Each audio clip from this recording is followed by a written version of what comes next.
Hello everyone, welcome to Practical C++, the beginner course. My name is Zach, and in this tutorial we will be discussing concatenation.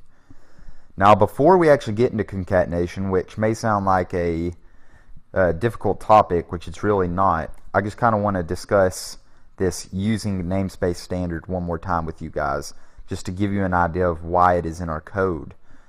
And the reason why, I told you at the beginning of this series not to worry about it, and that the reason why we're putting it in our code is to make our lives easier.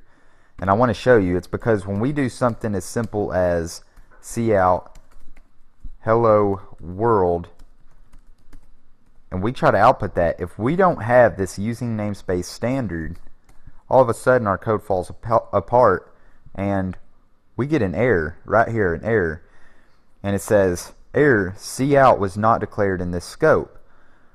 Well, without getting into too much detail, this namespace is including a function cout, the standard function cout, the output operators.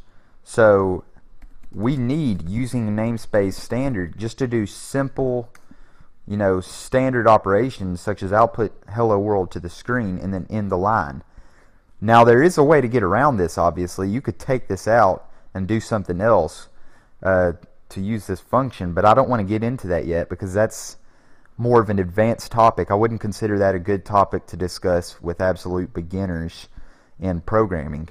That goes into using namespace functions, which I consider an advanced data structure. It's similar to a class in a way, which is going into object-oriented design, and that's not something I want to get into in this series with you guys, because I just want to cover all the basics, and then when you get this down, maybe in a future series we'll go over advanced data structures and object-oriented programming. But for now, we're going to keep it simple, and we're just going to keep using namespace standard in our code.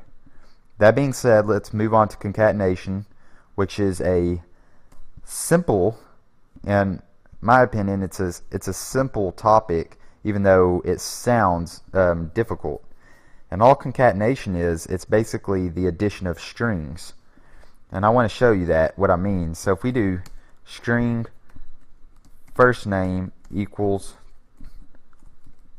Tom, and then string last name equals Jones, then we can actually outdo, something like string full name equals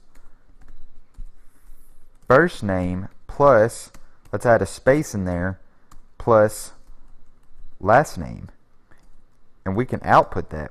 We can output full name, and it will output Tom space Jones. Let's run it. And as you can see, Tom Jones appears in the console. So, that being said, that's basically all there is to concatenation. Now, there are a few rules. If you mess around with it, you're going to find out you can't do stuff like output Tom plus Jones.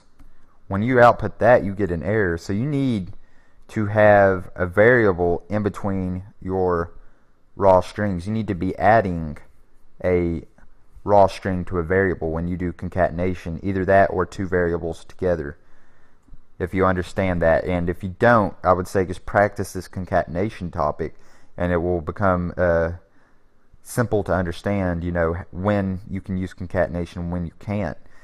And just messing around with it, you should, get enough errors just playing around. You'll say, oh, okay, I get what he's saying. You have to have, if I wanted to do output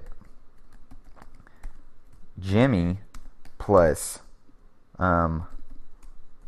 last name, I can do that. I can say Jimmy Jones. But if I want to say Jimmy plus Jones, I can't do that. That'll throw an error. So that being said, that's basically all there is to string concatenation. There are some built-in library functions that you can use, but we'll get into built-in functions later in this series. For now, I just want you to mess around with concatenation, and I wanted to just show you why we have using namespace standard in our code. So thank you for watching, and I'll see you in the next video.